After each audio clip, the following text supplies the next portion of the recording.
4 people were shot at a short-term rental near Fair Park last night. This comes as the city of Dallas's ban on short-term rentals in residential neighborhoods is tied up in court. Fox 4's Lori Brown is live with that story. Lori. Clarice, the 4 people shot at the short-term rental were taken to the hospital, and they are expected to survive their injuries. Neighbors tell us that parties at the house are frequent and increase based on the season. Dallas police placed nearly 20 evidence markers out in front of a VRBO short-term rental early Tuesday morning. The 3-bedroom rental on the 5400 block of Bear Street was advertised on the platform as being able to sleep 10 people near Fair Park, the K. Bailey Hutchinson Convention Center, and the Cotton Bowl. So this tragic incident just underscores the problem that violence at short-term rentals is endemic. It's unavoidable. David Shorty is co-founder of the Texas Neighborhood Coalition. He successfully helped the city of Arlington get a ban on short-term rentals in residential neighborhoods, except for those homes in the entertainment district. The ban has held up in court. This particular incident really underscores, I think, the necessity for allowing the city of Dallas to begin to enforce the short-term rental regulations that it adopted in 2023. Shortly after it was passed, the Short-Term Rental Alliance challenged Dallas's ordinance with a temporary injunction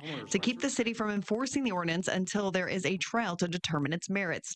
The city recently appealed a ruling in favor of short-term rental operators to the Texas Supreme Court. David Cole represents the Short-Term Rental Alliance. Right. So the Supreme Court, it gets a lot of applications, a lot of petitions. It denies about 90%, give or take, of the petitions that it receives.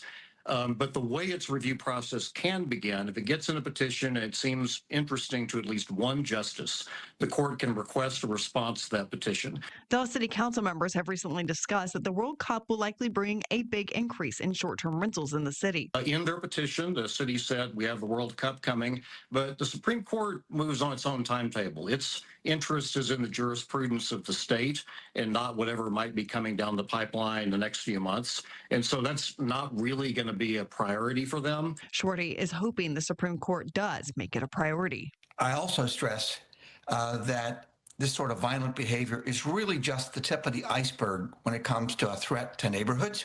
He says what can be as dangerous to a neighborhood as overt gunfire is the quiet killing of community. One long-term residents whom neighbors know, trust, and often count as friends are supplanted by a revolving door of strangers.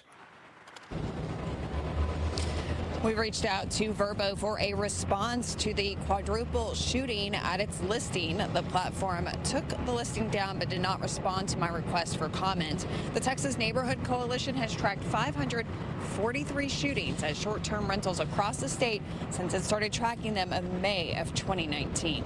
Clarice. Lori, thank you.